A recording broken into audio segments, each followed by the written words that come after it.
જય અંબે જય વિશ્વકર્મા.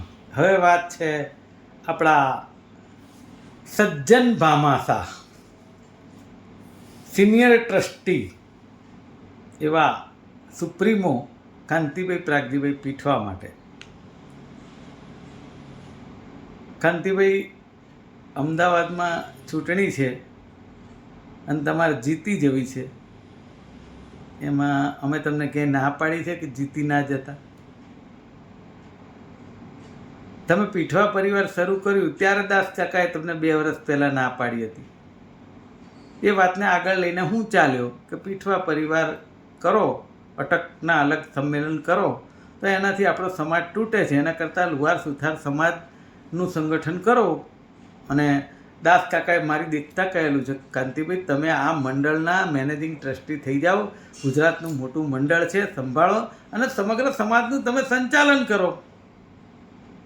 તો તમે એવા વખતે ના પાડી, અલગ ચોકો કરી સમાજ તોડવાનું કામ કર્યું તમે. અને જો કોઈ એ તમને કહે તો તમે તમારી ટીમ, જેને 15, 20, 25 જણાની ટીમ કહેવાય આખા ગુજરાતમાં, સૌરાષ્ટ્રમાં કહે, એ લોકો ભેગા થઈને જે તમારી વિરુદ્ધમાં બોલે એની વિરુદ્ધમાં અનાપ શનાપ બોલે અને એવું બોલે કે એ માણસના ઘર પરિવાર, દીકરા દીકરી માટે બોલે અને એમાં તમે મદદ કરો. ખૂબ સારું કહેવાય. અને મેં મજેવડીમાં વાત કરી હતી, એ 12 મિનિટનો વિડીયો મૂકવો જોઈએ ને, 1 મિનિટનો શું કરવા મૂક્યો? મેં વાત કરી હતી સમગ્ર આખાય સમાજની વાત કરી હતી. અને મેં એવું કહ્યું હતું, મેં કહ્યું કાંતિ કાકા, કાંતિભાઈ તમે 70 વર્ષની ઉંમરના છો, કોઈ 20-25 વર્ષનો છોકરો આવી ભૂલ કરે ને કે આવું કરે સમાજ તોડવાનું, તો એને એમ કહેવાય કે ભાઈ એની કદાચ એનું ઉછરતું જ્ઞાન હશે, પણ તમે તો પીઢ માણસ છો, વડીલ માણસ છો. તમને ક્યારેય મેં અનાપ શનાપ એક શબ્દ વાત નથી કરી. તો પછી તમે શેના માટે મારા વિરુદ્ધમાં આટલું બધું લોકોને ભડકાઈને મારી બદનામી કરવાની કોશિશ કરી રહ્યા છો? તમે એવું સમજો છો કે એનાથી જે પેલા મેહુલને કર્યું હતું તમે, કે એને બિચારાને સુસાઇડ ઉપર લાવી દીધો તો, એ કરવા માગો છો?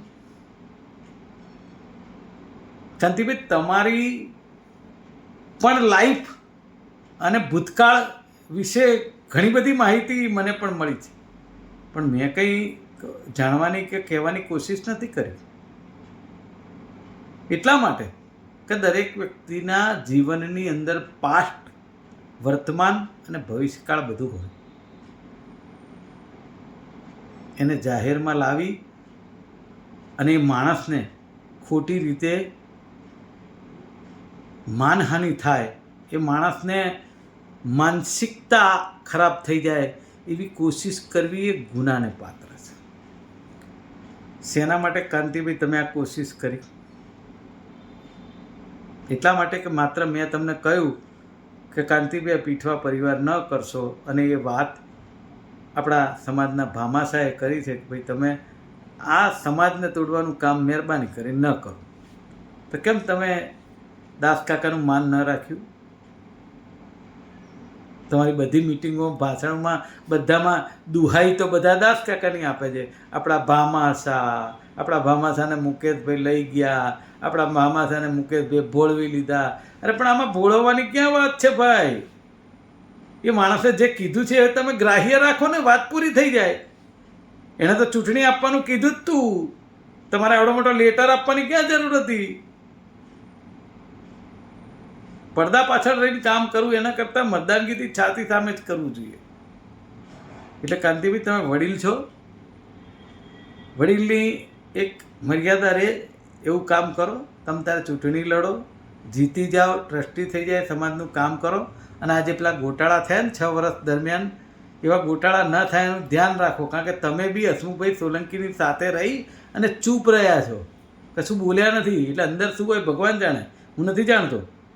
નહીં તો તમારો એક શબ્દ તો આવ્યો હોય ને કે ના ભાઈ ગુરધનભાઈ આવું કર્યું હોય તો એ તરત એનું રાજીનામું લઈ લો અને તરત જ એને કેસ કરો. કારણ કે આપણી ઉપર ના આવવું જોઈએ. એની બદલે શાહપુરની મિટિંગમાં જ્યારે હસમુખભાઈ સોલંકીએ ફરીથી 3 વર્ષ માટે ઘરેથી લખી લાયા ગોરધનભાઈ માટે ચિઠ્ઠી, એ ચિઠ્ઠી મિટિંગમાં કાઢી અને ત્યાં મૂકી, અને એ કાંતિભાઈ તમે પણ ગ્રાહ્ય રાખી. તો તમે એટલા જ ગુનેગાર છો જેટલા હસમુખભાઈ ગુનેગાર છે. શેના માટે? શું જરૂર હતી? પ્રમુખ તો કોઈ બી થઈ શકે. મણિનગર વાડીમાં ક્યાં લોકો ઓછા હતા? પ્રમુખ તો કોઈ પણ થઈ શકે. કે ભાઈ તપાસ કરો, દૂધનો પાણી થાય, પછી તમતાર ભલે ને પછી પાછા પ્રમુખ તરીકે લઈ લેજો એ સાચા હોય તો. પણ એવું નહોતું. અને એમાં કાંતિભાઈ એ વખતે પણ શાહપુરની મિટિંગમાં આજ હસમુખભાઈ સોલંકી, આજ ગોરધનભાઈ મકવાણા, તમે અને બીજા જે પણ તમારી સાથે હોય મને ખબર નહીં, તમે જાણો તમારો કુદરત જાણે. મારો ભાઈબંધ હતો એવો ચંદ્રેશભાઈ મિસ્ત્રી, એને મારી સામે ઝઘડવા માટે લઈ આવ્યા. એ ચંદ્રેશભાઈને અફસોસ થયો કે શેના માટે આવું કર્યું.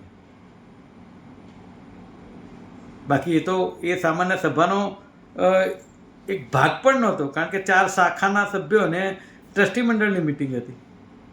પરંતુ ક્યાંક ને ક્યાંક એ વખતે પણ મુકેશભાઈની માનહાનિ થાય, મુકેશભાઈને બેસાડી દેવા, આપણે જે કામ કરવા છે એ કરાવી લેવા, અને પછી આખું તંત્ર આપણે કહીએ એમ નાચ્યા કરે એવું કરવાનો પ્રયત્ન તમે હસમુખભાઈએ કર્યો. કાંતિભાઈ, તમે કેવી રીતે એ વસ્તુ હવે આજીવન સભ્યો પાસે તમે કઈ રીતે મત માગવા જશો? ઠીક છે, તમારા જે પેલા મળતિયાઓ બધા વોટ આપે કે જે તમારી જોડે ખોટું કરવામાં સામેલ છે ને તમારા માટે બધાને મેસેજો કરીને હેરાન કરતા હોય, એવા લોકો વોટ આપે તો બરાબર છે, કઈ વાત. પણ આજીવન સભ્યોને કહેવા માગું છું કે કાંતિભાઈએ પણ કંઈ કરવામાં બાકી નથી રાખ્યું 6 વર્ષના કાર્યકાળ દરમિયાન. કોઈનું અપમાન કરવું એ પણ ગુનો છે ને. તમે દાન ના આપો તો કંઈ વાંધો નહીં, પણ પેલા કાંતિભાઈ મારું ને તમે એવું કહો કે હું સિનિયર ટ્રસ્ટી છું, પૈસાનું તમારે મને કહેવાનું ના હોય, અને તમે મને એ વખતે એવું કહ્યું મુકેશભાઈ 24 કલાકમાં કહું છું, અને 1.5 મહિના પછી તમે દાસ કાકાને કહ્યું અમારે 21,000 લખી લો. એટલે શું અમે પૈસા ઉઘરાવનાર, દીકરીઓના લગ્ન માટે સમૂહ લગ્ન કરનાર શું ભિખારી હતા? એ વખતે તમને કંઈ ના થયું. મુકેશભાઈ કંઈ બોલે તો ગમે નહીં કોઈને, અને મુકેશભાઈ માટે બધા બધું બોલી શકે. આ તો ક્યાંનો નિયમ છે.